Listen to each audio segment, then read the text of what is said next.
This is one of the most impressive collections I've ever seen, and I'm not talking about the cars.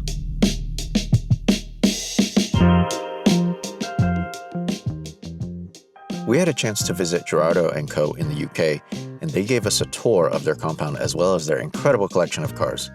But what really blew me away was the most comprehensive motorsports image archive I've ever seen. This includes shots from some of the most important moments in all of car culture history. As soon as we arrived, they had a WRC Safari rally car driven by the one and only Colin McRae ready for us to take a ride in. Oh, this is so crazy. Okay.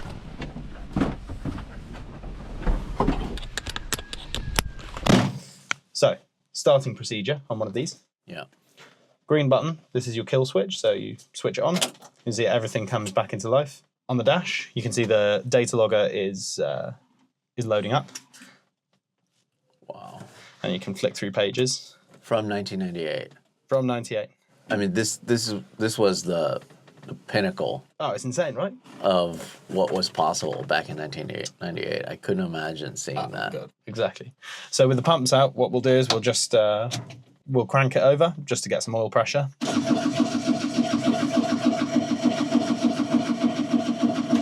And that'll be good. We start.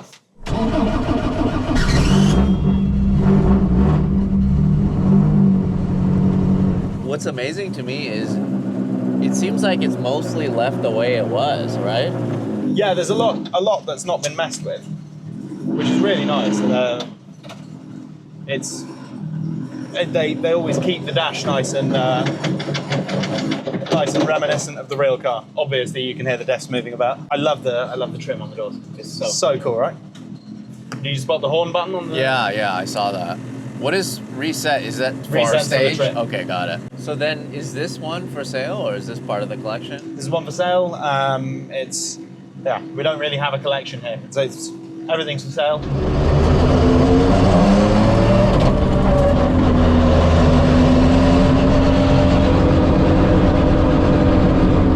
Amazing. So cool.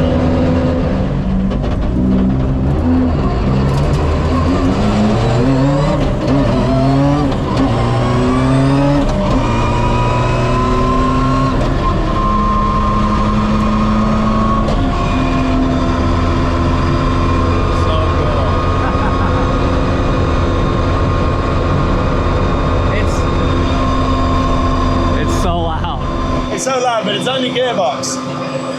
So the first thing I ever noticed with these cars, the gearbox is a racing gearbox. The pedals are exactly as you'd expect, but it's the steering. It's the steering. It's how agile the steering is. It's so perfect. It's the right speed. It's amazing.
That gearbox is just out of control. It's so cool. So cool.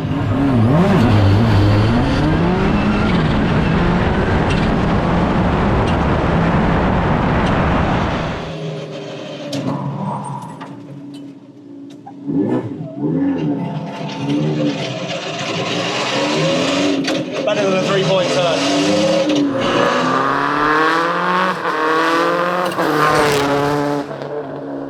What's funny to me is everybody probably thinks that we're driving a tribute car. Yeah, I know, that's the thing. Every time you take one of these to like a car show in the UK, because in the UK everyone loves a blue Subaru, they always put 555 on the side and they just go, oh my God, like that's a cool livery. How much did it cost to do this? And like, that's the real thing. This is the reason that you have 555 on yours. But it's amazing, you get to share it with these people, you get to do cool stuff, like part of the community, right? I just want to point out the fact that we got here, I haven't met you for 5 minutes. Yeah. And we jumped in a real WRC car driven by Colin McRae from 1998, built by Prodrive. Pretty special, right? This is a car that we've sold twice before. It's been in the family. It's one client's had it, had their time with it, enjoyed it, and then we've moved it on to another client who has done Rally Legend, which is an amazing Italian rally event. And you can see there's signs of him really using it, and you see the little bits of gravel rash on the wing. So we're going to do a few little bits, tidy it up, make sure it's lovely and sharp, and then it's going to come for sale with us again. So the nice thing about this car is it only ever did one World Rally event. It only ever did Safari. And the practice in the time when Colin was doing these rallies and when Prodrive were preparing cars, they'd always take a brand new car, a brand new shell to Safari, because that's the toughest place on earth to go rallying, really. It says it right here. Yeah. The world's toughest rally. Yeah, exactly. But the awesome thing is, if you look at this versus a normal WRC GC8 Subaru, there's so much extra stuff. So you see the bull bar here. This is Safari specific. And behind the bumper as well, there's extra strengthening. You have the snorkel, which obviously helps with getting nice cool air into the engine. And obviously because of that, you've got a different airbox in here. The mirrors are entirely different. So you have the lights within the mirrors, these spotlights. And then in the back, in the boot, when you look in here, you can see you've actually got a longer range fuel tank. Ooh. In the normal world cars, you have a fuel tank that just goes back here, but you've got the extended fuel tank and then two spares, which is Safari specific. Are you able to say how much this is offered for? You'll have to come and ask us. It's an incredible piece of rally history, and Colin only did 2 Rally Kenyas, Rally Safaris in the 2-door Subarus. The other one is a car that we used to own actually, and is now in a great collection of rally cars.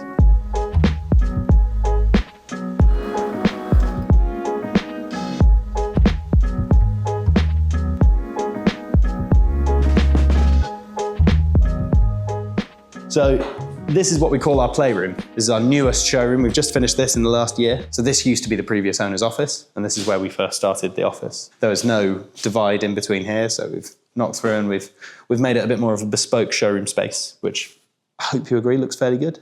This space is incredible. It's just amazing the presence this car has. This has got to be the centerpiece of what you have in store right now. At the moment, yeah, this is about as precious as cars get in this space. Believe it or not, we've had more valuable cars in here. In here, we've had the amazing 335S Ferrari that used to be in the Bardenon collection. But I'm a kid of the 90s. I was 2 years old when this raced at Le Mans, so it's a special thing for me. It's grown up with the F1 being the icon. Everyone always, you look at what was the fastest car in the world when I first started getting into cars, it was the McLaren F1. It's amazing that all these years later, nothing has really transcended it, in my opinion anyway. This is the best of the driver's era, period, right? Before LCD screens, all the electronic nannies. Yeah. Look at this car. I'm just looking at the back of it, and it's just amazing how beautiful everything is. It's just nothing like it. So cool, right? As a 97 car, this is known colloquially as the longtail. When you look through the back of it, that's what it is. It is a long tail. You can see there's very little from sort of here backwards. It's just pure aerodynamics. And the thing that people don't really appreciate about this is it's so much lighter than a short tail car. So it's maybe, I think it's about nearly 100 kilos less than a short tail. Can we open it up? Yeah, all yours, go in. How do you open this? You push this button? Push the button and lift. GTRs, they didn't have the second seat or the third seat. The other side is like crammed full of ECUs and bits that help the car run. Oh, got it. So then, but this one does have a second seat. Yes. So I'm sure you know about the guys at Lanzante. No. They're basically McLaren for that area in the UK. And they do road conversion kits for quite a lot of stuff. These guys completely reverse engineered this car to make it a usable, good road car. So that's why it's got UK plates on it, because it is absolutely road legal. And when they do that, they put the padding in for the second seat so you can take a friend. For the lucky owner, I guess depending on where they are in the world, they're able to drive this on the street. Yeah. Because it's road registered. Yeah, exactly. I guess there's really no graceful way to do this, huh? Yeah, you basically got it. So you sit on the sill of the other seat and you just slide, get both feet in at once and you slide in. Wow. So then, Oh, the seat actually moves. yeah. So that's what it's like Yeah. to sit in one of these. But the moment you're in the center, you look and you think, oh, I get it now. Because you've got no pillars in the way. So interesting, and I know you'll like this because you're the details guy. The gear lever actually used to work the wrong way around. So that was the theory. So it used to be push away for up and pull to come down. Weird. Because, and it was an idea that Gordon Murray had, he said you could actually, just the way that your arm works, you can punch quicker than you can pull. Uh-huh. And you make up your time through speed of gear changes on the way up rather than on the way down. But all of the drivers that were jumping in this, they were always racing other cars that had sequential gearboxes. After they did a few engines, they said, we just need to switch it around because it's so unnatural. But it's actually quite a cool theory, the way that level of granular detail he was going into it. Yeah, there's quite a lot of cars now that are basically impossible to write off just because the value to repair them is never going to replace the cost. You have to be really small to fit here. Like, I can't. My butt's just on the seat right now. Like, look at my head. It's moving your hat. The livery that it's in now is Parabolica, which is how it started racing, and then it did some racing throughout its career in this. But you know, the lark colours, the dark grey, and then the kind of the fluoro orange pink, that's how it did Le Mans as well. So you've got some amazing period liveries that you could choose from if you were the owner of this car. It also did a season in British GT in just plain orange. This is 2001 Ferrari 550 Maranello Prodrive. So again, quite similar to the car that we've already had a play in, built by Prodrive and raced by Colin McRae. That sort of tells the short part of the story. So the story about these cars, there was a French gentleman called Freddie Dorr, who at the time was doing World Rally in Prodrive built Subarus. He was a member of the Prodrive All-Stars team, which is kind of, he'd go and participate in World Rally events, which is super cool. He had a really good relationship with Prodrive and he had a really good relationship with Ferrari. He'd been offered a Ferrari 250 GTO at the time, and he said, I either could spend the money on the GTO and buy the GTO, or I could be involved in making the next GTO. So he went to Ferrari and he pitched them the idea of making a competitive 550 racing car for the GT1 class.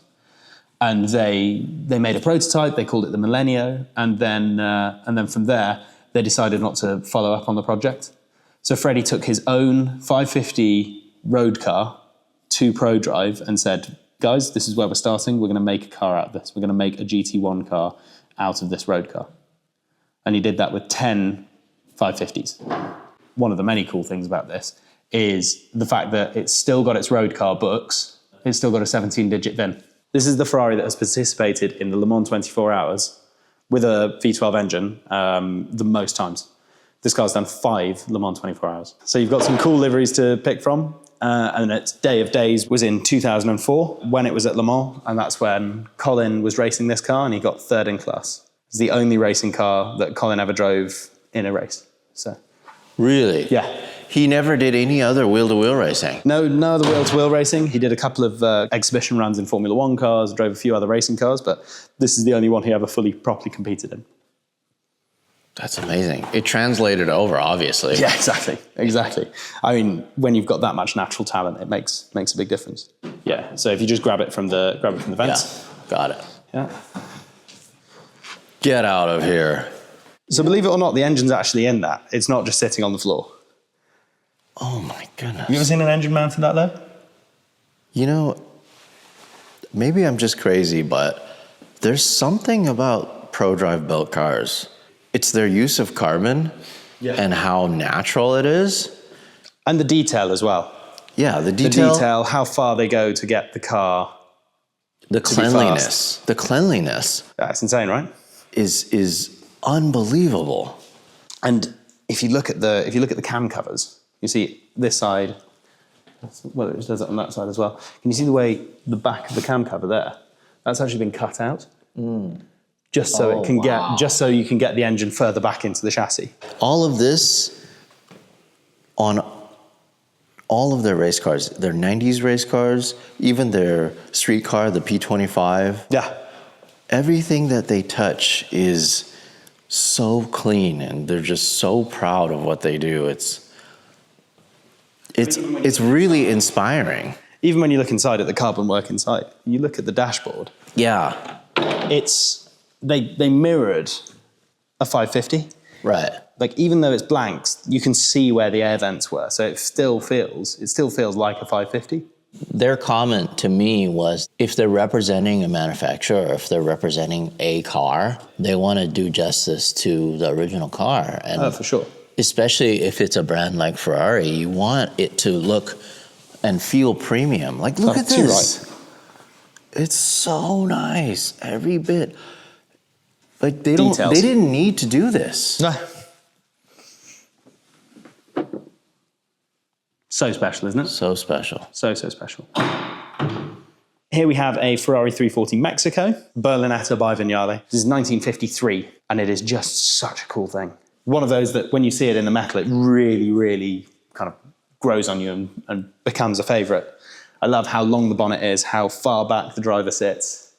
The livery is just amazing. And this car was specifically designed to do the Carrera Panamericana, which is the crazy Mexican road race. So cool. And this one was driven on the Carrera by Alberto Ascari. What a wild livery. I know. It's mega, isn't it? Noihedos, 1, 2, 3. I think it is just one of the iconic Ferrari liveries to me. Details of this body are just amazing. So the way you've got the scalloped intakes on the bonnet, like, these are just amazing. What is this for? Is this... There's a bug deflector. Wow. So if you're driving at speed, all of the bugs will get flicked away. Because if you look at the windscreen wipers, they're not like... They're amazing. But all of the little details, like the little turning vanes, the little vents, the fins, the exterior of a car is always subjective. But a Vignale body, when you look around one and you spend time with one, the little fine details, the little extras that you get on them is just amazing. Just amazing. So there's only 3 of these in the world, which is obviously very special. This one is sold, and it's actually going back to a Mexican client. We've got one of the prettiest Ferraris ever built. I think one of the prettiest cars, full stop. Every little detail on this car is phenomenal. You look at it immediately and you think it's a super smooth shape, but then you start looking closer and you see the sharp lines over the wheel arches, front and rear, and kind of the stance, the look of it, how delicate it is. I don't think there's a bad angle on this car at all. They just don't build cars like this anymore. No, exactly. You can't. That's the problem. 206S is the model, and it's the final 206S build. So it's the ultimate evolution of the 206S. It's got the biggest engine, and it's also fuel injected, which is the kind of as we say, the final evolution. And this car, in period, did the 1967 Mugello 1,000 kilometers, and that's the race numbers that we've put on it. We actually had the race numbers hand painted on just to make it feel entirely period correct, because that's how it would have been. You could really see the texture. I know, it makes it feel special, right? Is this really the door handle right here? Give it a click. Oh my goodness. Nothing there that isn't needed. Even the way the door stops is just on a little leather strap there. I love how tiny and delicate the gear gate is. Look at the little gate on the gear lever. It's so cool. Even the knob is so tiny. It's like you gotta use 2 fingers to shift. Yeah. This is something else. Yeah. And the very traditional Ferrari racing crackleback finish on the dashboard. This car was restored by Ferrari Classiche and then certified as Ferrari Classiche certified after that. So it's wonderful collector grade. It's got the boxes that are ticked for the next collector. It's just fabulous, isn't it? That's got to be so much fun to drive. So it doesn't have a top? No. Huh. So this was sort of the way I've been describing it to people. You know the 330 P4, the kind of the icon that raced at Daytona and raced at Le Mans. This is the baby brother of it. So this is what you would use instead of doing the big circuits like Le Mans, Daytona, where you've got long, fast, flat out sections. This was the nimble tool for hill climbs, for road racing, and it was the weapon of choice in that period. Super successful cars in hill climbing and road racing because there was less weight, less to go wrong. It's amazing to me when you look at a showroom and the Bugatti Veyron is the most subtle car, if that's even possible, in this room. Exactly. I mean, the orange isn't that subtle. The orange is quite strong and quite bold, very iconic. So the cool thing about this is actually a one-off. Most of the people watching this will be going, oh my God, it's a Supersport World Record Edition. But the owner of this was really, really excited.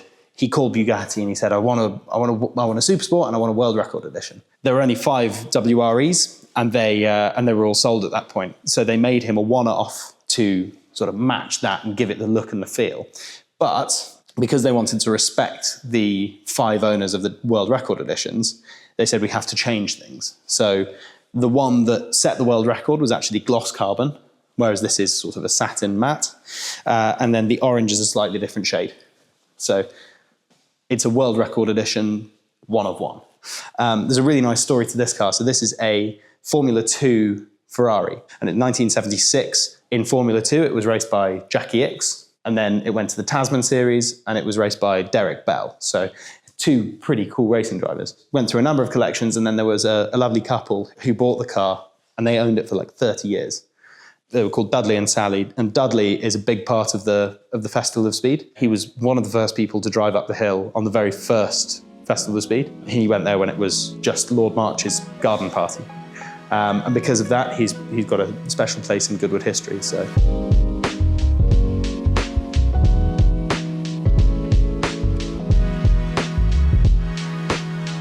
If you have a cool car to sell, check out Hagerty Marketplace. It's free to list your car. You get dedicated support before, during, and after your auction. You get to keep 100% of the profits. Check out the link down below. You're going to the next 20 minutes of UK summer now. You know, one of the things that I forgot to mention is the fact that when you were driving me around in this, I just realized that this is honestly the perfect car to enjoy on UK roads. Yeah. Everyone likes a rally car that's in gravel setup because it looks so purposeful and so fast, even sitting still. I think that looks quick sitting still as well. But I think if you have gravel tires, gravel suspension, you can really feel the car a lot more. It pitches and it rolls, and yeah, with gravel suspension, with gravel tires at least, you begin to feel the way the car moves around as well. Potholes, mixed surface, tarmac, it's almost like you just don't feel it at all. No, exactly. And it just glosses over it. You don't have to worry about hitting the lip. That's what they are. They're tools, aren't they? They're really, really, really great rally tools. And on top of that, you're in 6th gear. Yeah. And you're not going that fast. No, exactly. You get there quick, but you're not going that fast, which is really nice. So let's check out your next showroom. Yeah, let's come and see the barn.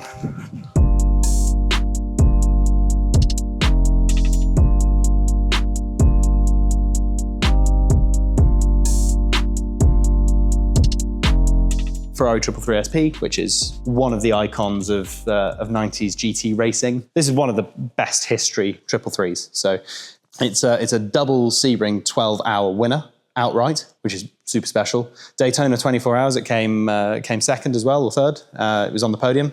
And then Le Mans 24 hours in 1996, it was entered there.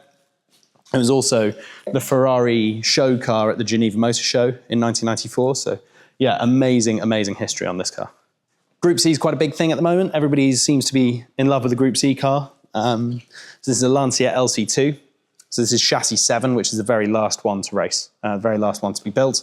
These cars were almost always on pole in every race that they entered. The problem is they designed a really fast car, but they didn't design a durable car. So these cars were great at the sprint races, kind of up to 4 hours. They were really, really fast, were always in contention for the win. Actually has the engine that would later become the F40 engine in the back of it. So it's a Ferrari engine prototype. And yeah, everybody loves Martini, right? The Martini livery is just one of the icons. Have you seen an S4 before? I have seen a race car, but I've never seen a street car version of it. Yeah. How many of these even exist? Difficult to say. But in theory, Lancia should, by regulation, have built 200. I'm not convinced they built more than 100. They managed to get away with not building that many. So seeing them is very, very rare. This is especially rare as a black car. Most of them are red. When you drive one of the Group B cars, which I've been lucky enough to do, they always feel fast. Every part of the rev range, because of the way it's charged, is it always feels fast.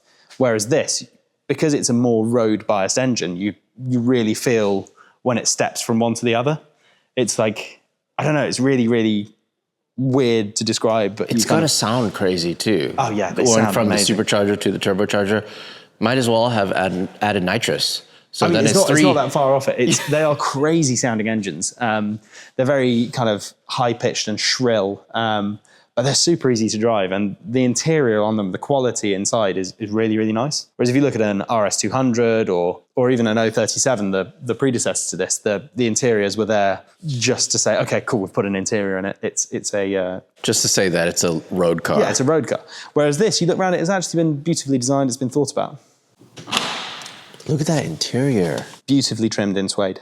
It like has climate control, Yeah. AC. They made quite a point of telling everybody when they were designing this car that the AC was designed by the University of Turin, where the cars were built. So it actually works. A Group B homologation car with working AC is just amazing. It's so finished and so clean. The gauges. The dials are things that really, really look great. You sit behind those, and when you see the needles moving, the colors, it's just awesome. It's too bad Lancia is just not really a thing anymore. Talk about ahead of its time. Like This is amazing how much effort they put into something that just was a homologated special. It is absolutely the care. It's just hilarious to me to see two different intercoolers. The fact that you have to have a charge cooler for the supercharger as well as the turbocharger. As if it wasn't complicated enough for it just to be just turbocharged. They had to add a supercharger too.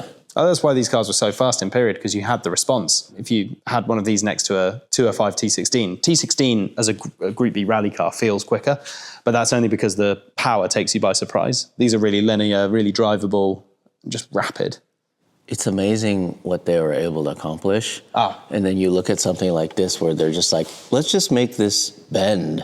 Yeah. Like a 90-degree bend. However it ends up is however it ends up. Yeah. There's no expense spared, no challenge too big, was the theory of Group B. That's the reason that everybody loves it. You get the step. You got it? Ready? Yeah.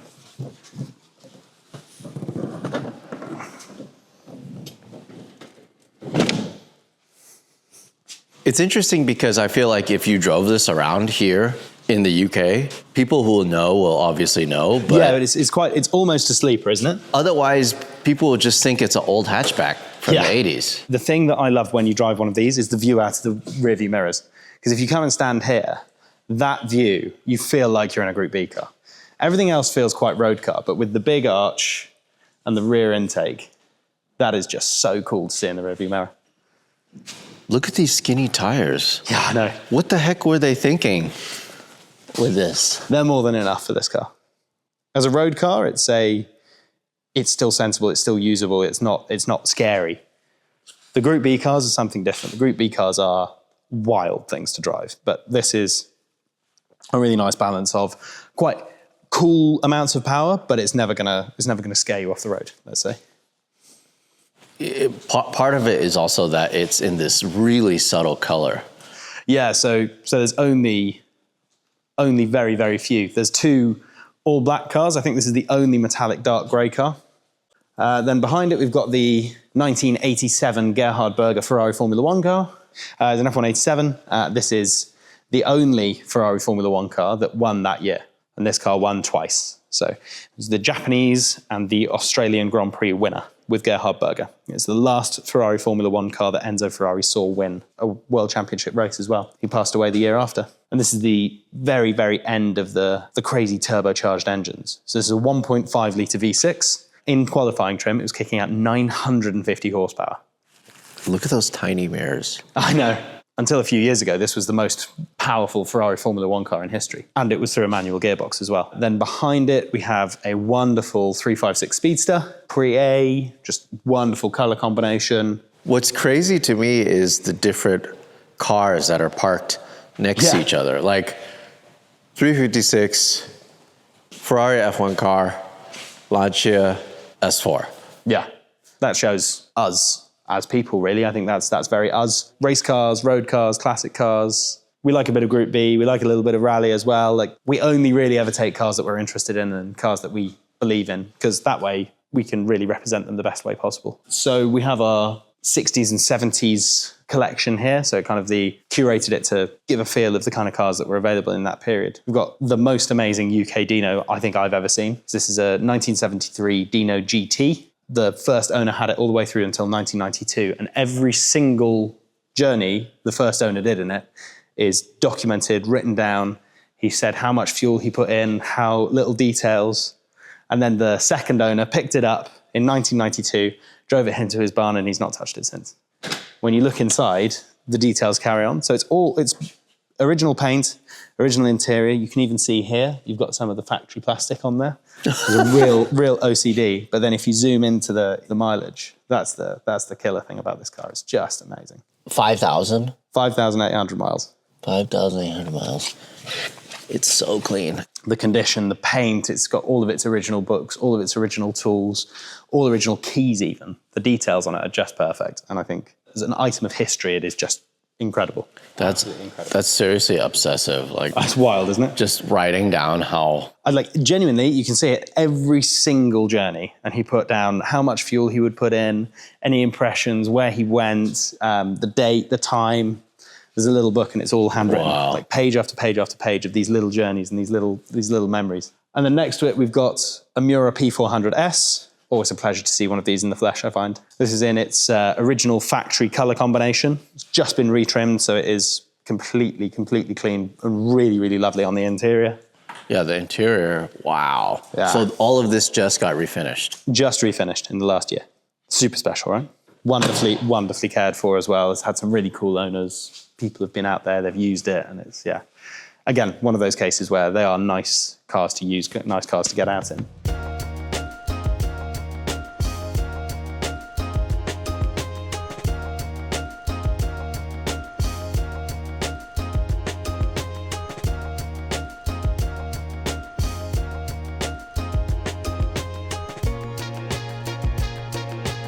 A lovely Jag Mark II.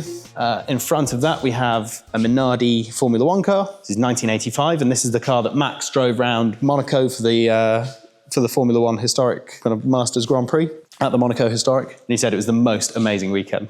Is this one also for sale, or is this? Yeah, this is for sale, and it's kind of the perfect balance for the grid that it's in. So because in 1985 and 1986, when they were running this car, they had a Motori Moderni engine, which was turbocharged, and it was a very, very early prototype of that engine. So it was quite unreliable. So for one race, they had to put a DFV engine in, which means that you can now run a DFV in the car, in historic racing, which means it's really great and easy to run. And the car is a later car, later aerodynamics, and all importantly, carbon tub. So that gives a real reassurance to the driver and to give a bit more safety and a bit more strength in the car. Next to it here, we have a CLK DTM Cabriolet. There's one of 80 that they ever made. And as a right-hand drive car, it's really, really rare. This is one of 6 right-hand drive cars that they built. Look at those rear seats. I know, amazing, right? That is crazy. It's where Ferrari got the idea for the F80. I can't believe this car exists. What a car. It's mean. It is mean. And it's so powerful. 550 horsepower is just rapid. I think 550 horsepower in a car from 2025 is quick, but from a car from 2007, like this car, it really, really feels like a lot. And the door panels too? Yeah. I can't. Look at that. The CLK DTM in either guise is just so cool because they went to such lengths, so much carbon, so many details. This is completely unexpected. Does that take you by surprise? Yeah, this really surprised me. Wow. What a car. I have people ask me about it and I say, you've got to see it in person. Yeah. Because it's just a details car. And then next to it, we have 575 Super America. The condition is absolutely wonderful and it's 300 miles from new.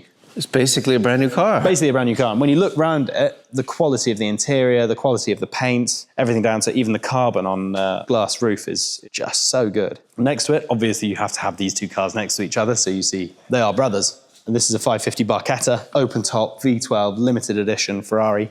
And this one's 600 kilometers from new. We have two damn near delivery miles, special right-hand drive, open V12 Ferraris. You get a 2-for-1 deal. You get a 2-for-1 deal if you buy both with asking price. Yeah.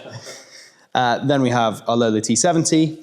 It's UK road registered, which is pretty crazy. Wow. With the big Chevy engine. The idea is this is the ultimate weapon for kind of the amazing events that Europe has to offer, such as Tour Auto and Modena Centauri. We always say, in the UK, we always say it's a great pub car because it's the kind of car that you can drive to your local pub, turn up, make a load of noise, have a drink with your friends and talk about it. I love that you can road register something like this.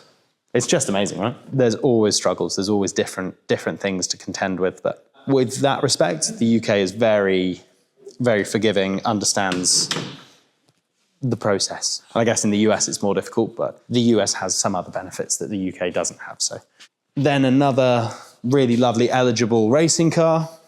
This is a Lister Costin Jaguar, which is super aerodynamic, lovely straight six Jaguar engine, which is really smooth, really fast. If I had the money, that's the kind of motorsport that I would get involved in because it's skinny tires, fast cars in a straight line, great sounding cars, and with a little bit of sliding. Something I bet you've never seen before. I don't even know what this is. There's a reason that you don't know what this is, and there's a reason that you've never seen it before, because it's the only one. This is a Ferrari 308 GT4 LM, and it was built by Ferrari in '74, and it was built for the NART team, the North American racing team. It was nicknamed the Dinotto, just a really, really interesting thing. This is the car that went to Le Mans twice in period, so it went to Le Mans in '74 and '75, both entered by NART. The idea that in the 70s that you had the entire Ferrari range to base a racing car on and you picked the 308 GT4 is so cool. But even down to the details. So you look here, they put external fuel fillers, which are not on the road car, on the street car. Entirely different engine cover, entirely different wing. You come round, you've got the new spotlights, the dive planes, another fuel filler here. You have gearbox top-up and water top-up on the other side. And then here is an external fuel gauge.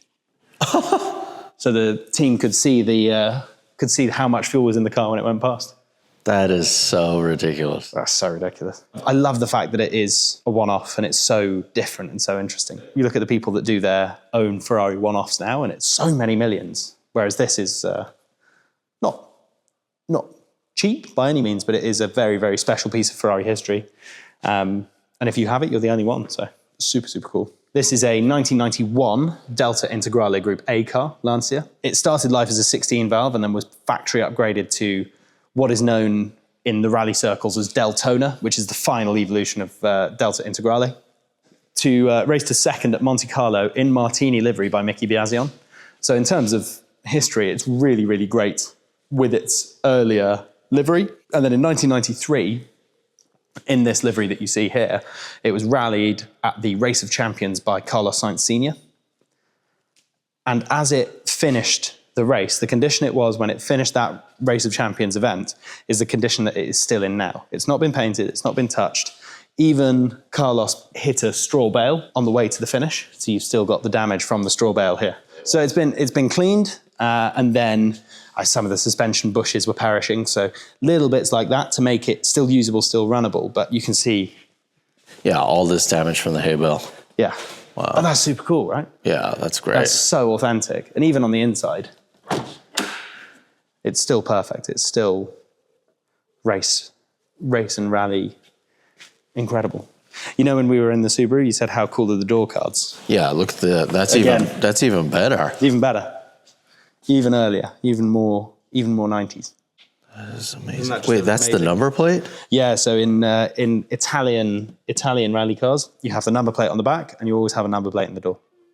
So when you stop and you open the door, the scrutineer can see your number plate from the inside if the back one's dirty. This is always interesting to me.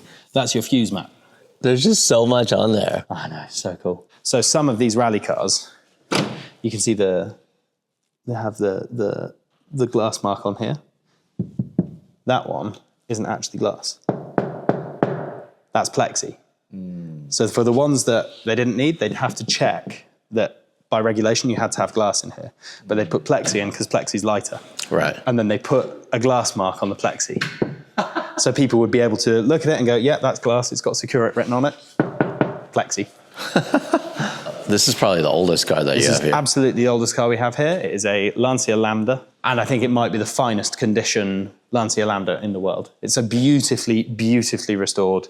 Not a single bit of concern was taken with the cost of the restoration, even down to the material here. The carpet, the finishes, everything. And they're such pioneering cars, Lambdas, because it was the first monocoque car. And it also was the first car to have independent front suspension. And it's got the best indicator anyone has ever seen in a car. What? I know, how good is that? No way. Wait a minute. That's how you could tell people you're going left or right. Amazing, right? What year is this? 1924. And they figured that out back then? What the hell? So cool. So cool.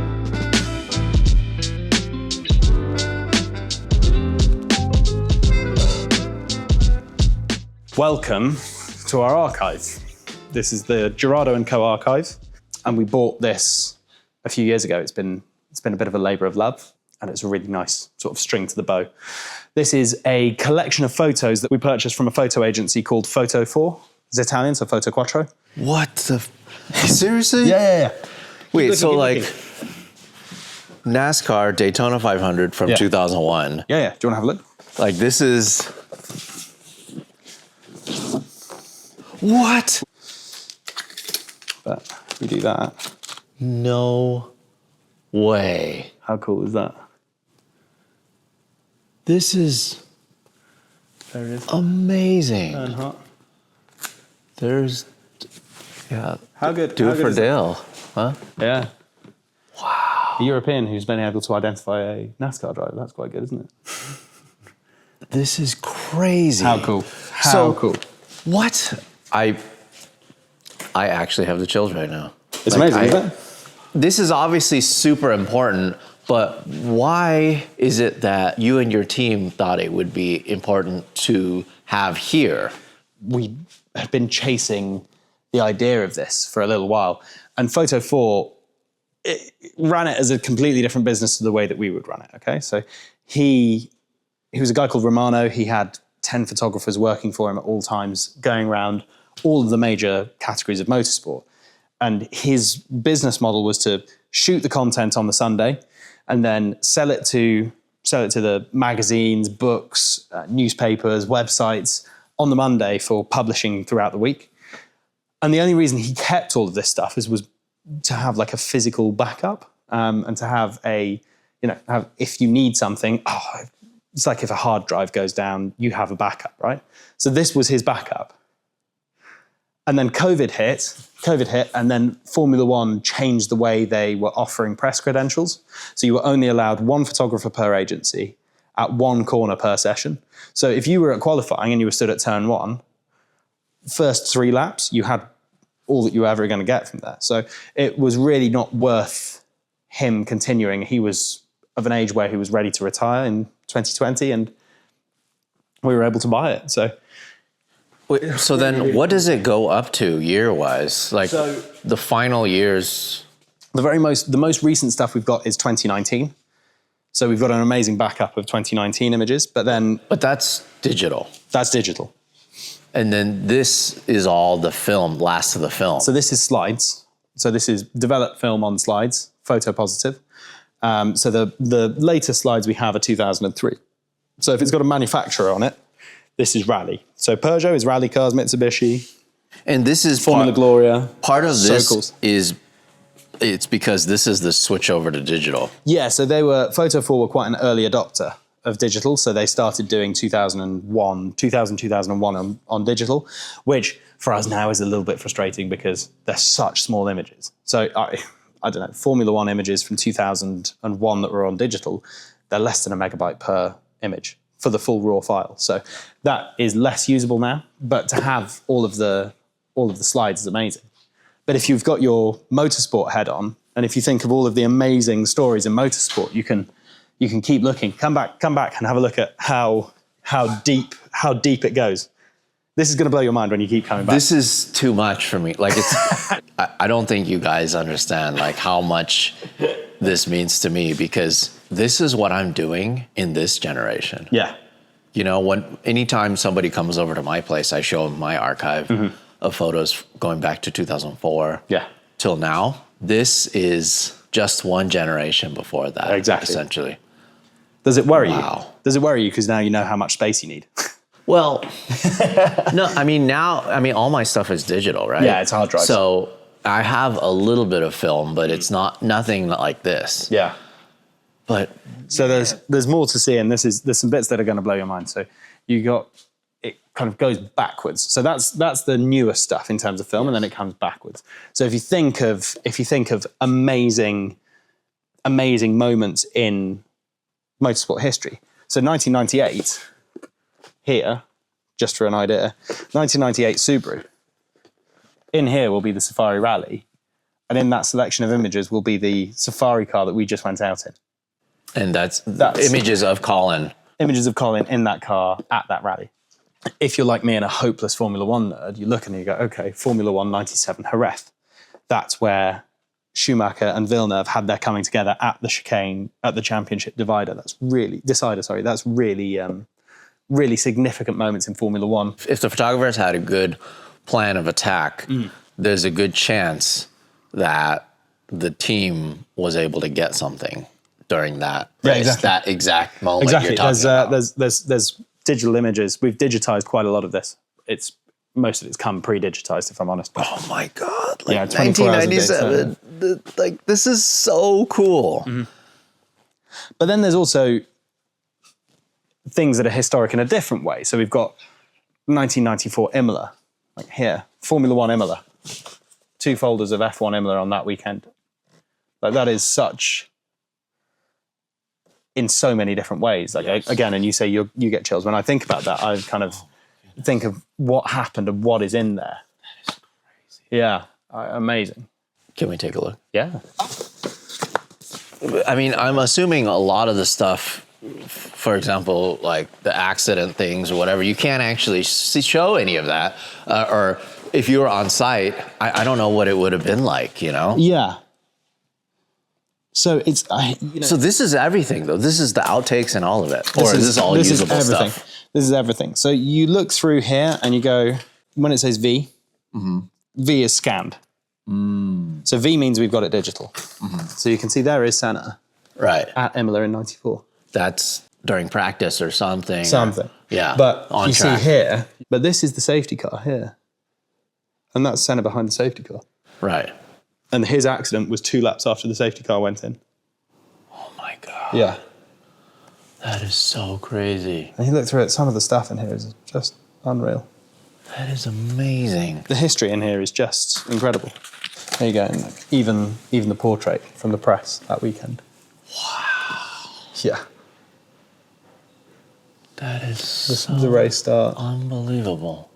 Senna out on the track. So then this whole thing is just for your usage? Like No, none so of these will be licensed? All of this is, here you go. This is, proves that I could get stuck up here for hours just looking through this kind of stuff. But this is, they talk about Senna that weekend. Last images right here. Yeah. Like I said, And you see him, like there's, It was a terrible weekend already at this point, right? Horrible weekend at this point. And So- you can so- see in their faces the weekend that they'd had. I mean, that's- You know what's crazy to me is I literally have this for so many events, you know? Like I unfortunately have so many last images of racers. Yeah. And it's just part of racing. It's something that we easily forget about. Right? Exactly. I mean, motorsport has got so safe that you don't expect anything like this to happen again. And I think it's just incredible that, I don't know, that we have the originals of this kind of stuff. But what we do with this archive is that we instead of just keeping it for ourselves, we are really open to working with people. So we work with auction houses, we work with book makers, Porter Press, who we work with quite a lot. They have a book on the Brawns, the 2009 Formula One Brawns, and we supplied hundreds of images for that book. So little things like that, we kind of work with people, we license them for books, we license them for documentaries, that kind of thing. So it's because we're passionate about this.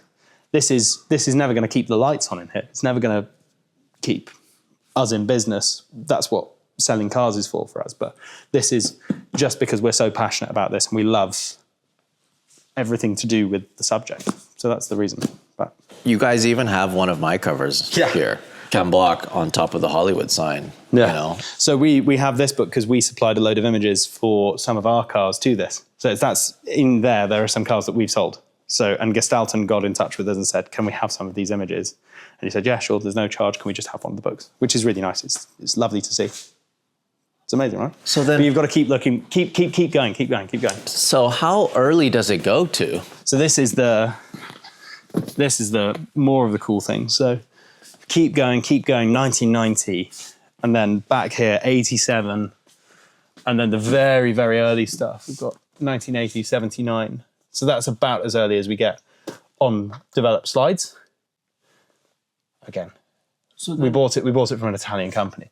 Formula One, various years. How do you search that? It's great fun. So then this individual was actually out there shooting as well? So yeah, he started off out on his own taking photos.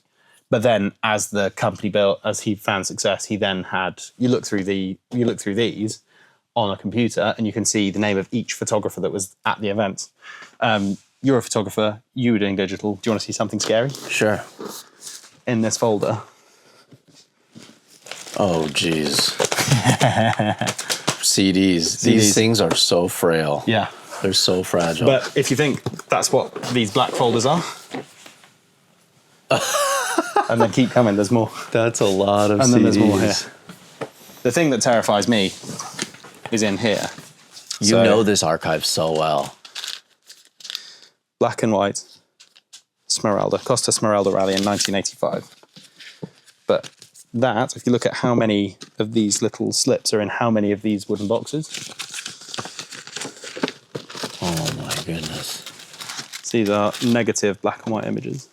How many other archives like this exist in the world? Believe it or not, there's quite a lot.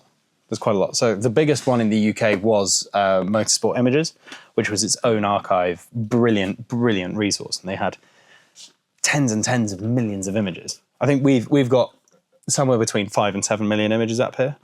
We've got about 900,000 of those digitized. But Motorsport Images had so many more than that.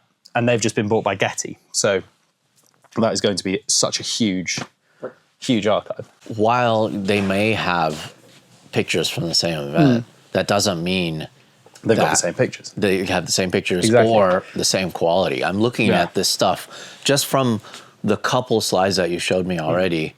Sharp, in focus, amazing, yeah. well shot, well composed. It's incredible. It is incredible. There's other great archives out there. There's McLaren in Germany, who we work with a lot, and they have a lot of their images are of a beautiful quality, and they have a lot of more niche German events as well. And some of their archive also runs a lot earlier than ours, so theirs is easily into the 60s. But yeah, it's amazing, right? What blows me away is these folks, like for example, some photographers in 1994 at Imola. Yeah. For them, it was probably just a normal one-day Grand Prix, or that day. Exactly. It was just a normal day at the track. Yeah. But then we look back at it and we just think how important that day was for motoring history moving forward. You know? Exactly. And you think of all of the amazing historic things in here. It was just their work for these photographers.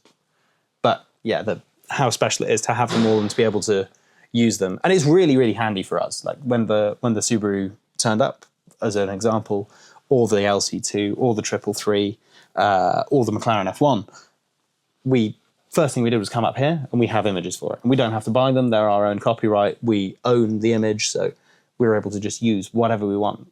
So then we don't have to worry about licensing and upsetting image owners. So that is so crazy. It's amazing, right? It's like, it's taking it to the next level and beyond. For sure. And we always pride ourselves on how we research a car, how we present a car, the history file that we give with these cars. And this is just another way of enabling us to do that as well as possible. So. You know, it's so amazing to me that in the simplest terms, you're a used car salesman. Oh, used car dealer. And this is a used car dealership. In essence, yeah. It's a used car dealership that got out of hand. Like, look at this. And these are all magazines too that you have reference to. Like you could use any of these for reference for any of the cars too. Exactly. 1952 Autosport magazine. Some of the cars that are in here, it's amazing. It's a very fortunate position to be in. We're very, very lucky to be able to go after these things, buy these things. Negatives. This is another archive that we bought. So this was Photo Don. And he was really cool because he was the works Lancia Martini photographer. So he was in the team. So there's a lot of cool stuff of the drivers, of the cars in service, that kind of thing. Really, really cool. And then further back here, we've got all of the auction catalogues that we've collected over the years. So again, really helpful. For instance, if a car was sold at Monaco 2014, we've got it. So you look in here, and that gives you. So that's like good historical reference. That's great historical reference for you, especially if it's a car that's been sold so many times. That's it. And you can see where these cars have been, and it helps with how we research the cars, and it helps fill in the gaps in the years that the cars have been around. So you know what's amazing to me is I'm looking at some of these, especially the later dates, like you mentioned, 2012, 2013. I may have been at some of these events too, so I have my own version of some of these photos, especially if they were shooting sports car racing. Yeah, for sure. Yeah. I mean, it's quite interesting. Like here you've got F1 in 2012, and I can, because I'm a hopeless nerd like that, I can tell you that I watched 99%. I think I watched every single race of that calendar when it was live on TV. You just think there's so many cool events, and I could tell you where I was for certain ones of those races. It's almost like this job was perfect for you, right? You were meant to do something like this. I got very, very lucky. It's amazing. I always think about telling my 12-year-old self about what I do for a job, because I don't think he'd believe me. This is the car that we went out in. We were just in that. We were in that car.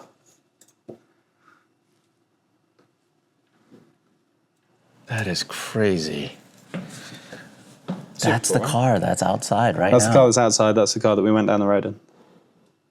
But then, again, we can go and we can look at some even cooler stuff. So, 91 Pista International. Formula Uno. Formula Uno. We go down and have a look at the boss. Wow. That's our wallpaper. That's the one I love. Yeah, that's amazing. There it is. The man. Wait, I sat in that car. That's the one that... The Williams. Yeah, I sat in that car. That car. Yeah. Amazing, right? Yeah, Grillos. It's in Seattle, Washington. Yes. Yeah. I sat in that car. That's How amazing. crazy is that? Super cool. That is so cool. And then we go back to a little bit of rallies. These are some of my favorite images. Obviously, you want to see some cool stuff. So San Remo, I think it is. Yeah, San Remo. Wow. but there's some images of like this is super iconic with the. I couldn't even imagine what it was like being back there. I couldn't imagine. Look at these folks just risking their lives just to see the cars. To me, that's my favorite image. It's so cool. Sliding into a town, people in the background, the light with the dust. That is just. I mean, like, what does this guy's video look like? You know, super shaky, super Super look at shaky. this guy too. Yeah, you don't really see much car in there. What is he doing? Drawing it? You know, like this is so cool. And then you can see. Oh my god! Oh my god! Oh, every one of these are so Nicky iconic. Diazio. The framing. Go back. Look at that perfect. I mean, Shaping the car, shaping. that is. This guy in a helmet. I think that's amazing, but you can't say that is anything other. These ones are anything other than just amazing timing. This is the weekend that ended the party. Tour de Course '86, I think. Toivonen. Look at that. Yeah, but then get ready, because this is the weekend that ended the party. Look at that. But awful, but you know, it's all. Wow. Yeah, it's some of the stuff in here. That is crazy yeah. that you have all of this. We sold this car.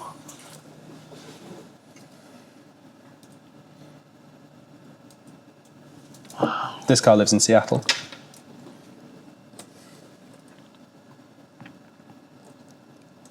Amazing, right? So cool. This means so much more to Lewis and I, honestly, because of the fact that we do this for this generation. Because people will, you know, obviously clients and people in general ask us for content. It's like, hey, do you have this drift photo from Formula Drift 2006? And Or- within like 30 seconds to a minute, we're pulling it up. Or And Pikes Peak, Pikes or Peak. Yeah. Goodwood Festival Speed, or exactly.